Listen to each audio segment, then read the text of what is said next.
On tonight's Raw, we got the return of the OTC Roman Reigns. We also got confirmation that John Cena will appear at next week's Raw. And one WWE superstar shares their thoughts on Travis Scott after his involvement at Elimination Chamber. Hey guys, how you doing? Welcome to the channel and welcome to my Raw Rundown. Now, of course, tonight's Raw was held at Madison Square Garden, the world-famous Madison Square Garden, where this arena has hosted some crazy grudge matches, crazy steel cage matches, crazy main events, and tonight we got all three of those elements thrown into one match. That is, of course, CM Punk taking on Seth Rollins in a steel cage for the main event of Monday Night Raw. All night we were building up hype for this match by showing old classic matches taking place in Madison Square Garden with highlights and steel cages, and we were also showing, kind of catching everyone up on the CM Punk Seth Rollins rivalry, why they hate each other, why this is going to be so huge. And then we got to the match, and as much as I was looking forward to this match, I was kind of let down, but I think there was a reason why we didn't get as much as we wanted tonight. You had the match start with both competitors entering the ring. CM Punk was out second. As soon as he got in the ring, Seth Rollins started coming after him, throwing his jacket in his face, trying to beat him down. The whole theme of this match was that these two men were not here to put on a wrestling classic. They were here to kill each other. That's why they were throwing haymakers and signature moves / finishers. That's all they wanted to do. Seth throwing CM Punk into the cage, and then he wore him down, and then he said, "Hey, this door's open. You can go ahead and leave. You can go ahead and get out of here like you did WWE 10 years ago." And then he got a big middle finger from CM Punk in response. Then the tables were turned. CM Punk wore down Seth, threw him into the cage, and then he went over to the door, opened the door, and said, "Why don't you just leave?" And then Seth responded with a middle finger of his own. And then that's when we started getting to the heavy shots. Then we got some near falls. Then we got a crazy spot on top of the cage where both guys were just slugging it out. As they were hitting each other in the face, Seth started to slip and he fell down to the top of the turnbuckle down below while CM Punk was still on top of the cage. Well, Seth was actually able to get CM Punk into a superplex position, and he superplexed him right back into the ring off the top of the steel cage. That spot was really cool. Now, hitting each other with their own finishers and hitting each other with their opponent's finishers, these two were just dead tired on their feet. They couldn't move. I think right at the end, Seth Rollins finally got an advantage, but he couldn't even capitalize on it to win the match. However, he was close to the cage door, and we had a tight shot of Seth, so we couldn't see what was happening. But someone came up and grabbed Seth by the neck and pulled him out of the cage, resulting in his victory. And that person was none other than Roman Reigns. Roman is making his big return after being taken out at the Royal Rumble by Seth, and so Roman decided to beat the hell out of Seth Rollins. After hitting Rollins with a spear and a stomp, and was lining up Rollins for a stomp on the steel step, Roman looks in the ring to see Paul Heyman, his wise man, comforting a dead tired, taken to the limit CM Punk. Well, Roman doesn't like this. So Roman goes in the ring, pushes Heyman off of him, delivers a spear to CM Punk, and stands tall, one's up, end of Raw. Now, I think we all know that CM Punk and Seth Rollins are fully capable of putting on a 5-star classic if they wanted to. Now, obviously, this rivalry probably didn't lend itself to that because they were absolutely just full of hatred and wanted to murder each other. But why give it all away now? Because I think we're setting ourselves up here for a triple threat match at WrestleMania.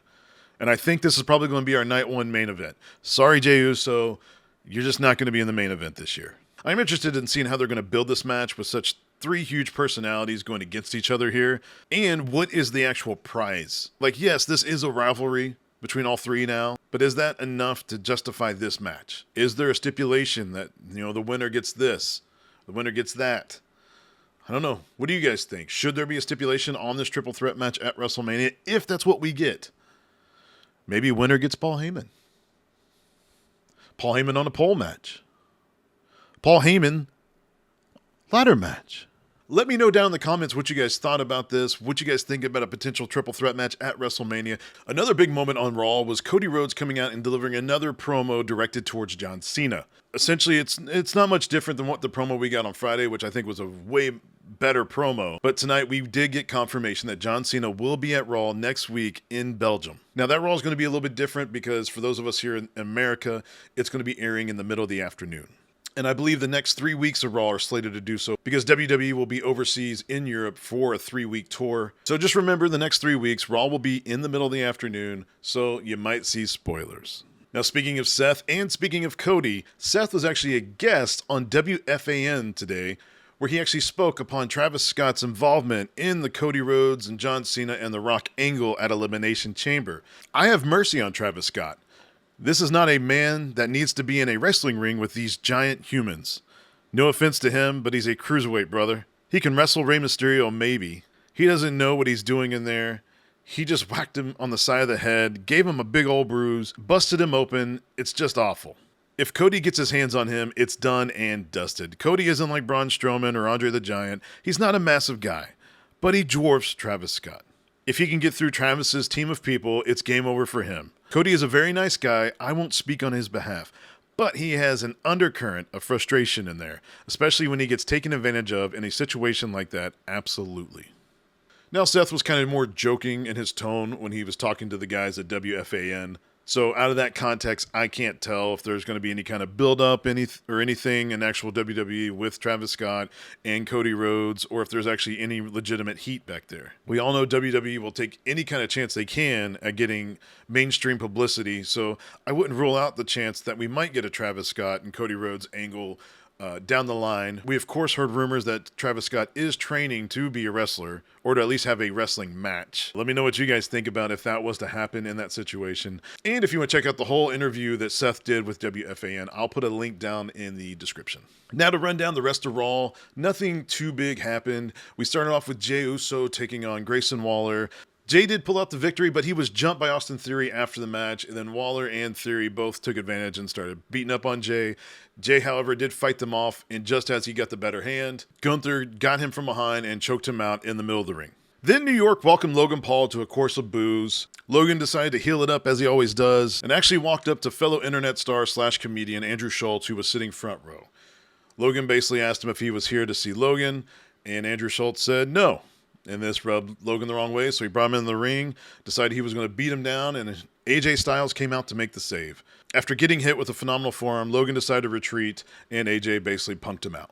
Then we got an always fun tornado tag match between New Day versus Rey Mysterio and Dragon Lee of the LWO. This match was pretty fun, with everybody kind of fighting on the outside of the ring for most part. We also got a table spot. And then we also had some really cool, interesting double team moves on the top of the turnbuckle. But towards the end of the match, we actually had a masked luchador interfere in the match, taking out the LWO. Now, this unknown luchador did have a striking resemblance to a Chad Gable, including a mask that was red, white, and blue, very patriotic, and said American made. Well, the commentators couldn't confirm 100% that it was Chad Gable, but I think we all kind of knew that it was Chad Gable. But anyways, this led to New Day picking up the victory. Later on the night, we got a backstage interview with Chad Gable as he's wearing the same clothes that the unknown luchador was wearing. Chad went on to deny the rumors that it was him and that he is actually interested in finding out who it is himself. And just then in the background, we saw someone else wearing the same outfit, wearing the luchador mask, being taken out by security. Next, we had Bayley taking on Raquel Rodriguez for a #1 contendership to the women's IC title. All in all, the match is pretty back and forth until Dom and Liv get involved, and Raquel is able to take advantage and get the victory. We also got confirmation that Finn Balor will be taking on Braun Breaker next week at Raw for the IC title. And then in a really cool segment, we had Michael Cole in the ring, who wanted to interview Io Sky after she just won the World Championship last week from Rhea Ripley. And he also wanted to call out Bianca so he'd get her thoughts on what happened last week as well. Well, when Michael went to talk to Bianca about why were you out here, why were you sitting ringside for that match, Rhea Ripley decided to come out and interrupt it, which was hilarious because Michael Cole just booked it as soon as he heard Rhea's music. Rhea came out and was like, yeah, Bianca, I want to know why you're out here too. And then both women started escalating, getting in each other's faces. As Rhea and Bianca are getting nose to nose and just eclipsing Io, and who's in the background with the championship, Io decides to be peacemaker and try to separate them. But each time she tries, she's being shoved in the face by both women. That's when, in one of the best spots of the whole show, Io decided to push both women and just slap the piss out of both of them. And then she walked out just spatting on about how she's champion and she needs to be treated like a champion. So I'm excited to see what's coming out of this. I think we're all going to get a triple threat match at WrestleMania, and I think that's going to be a one hell of a show stealer. All right, guys, so that's my Raw rundown for this week. I thought tonight's Raw was a pretty solid Raw. I did enjoy the ending with Roman kind of being a little jealous of Paul Heyman and CM Punk's relationship. I think that's a nice little nugget to throw in this whole storyline. I would love to hear your all's thoughts on tonight's Raw, so please leave a comment down below. And please like and subscribe. If you subscribe, you can actually be notified when I post videos. I am working on reviews on each show throughout the week. And I am also working on some WWE 2K25 content, which you can see one video of that right here.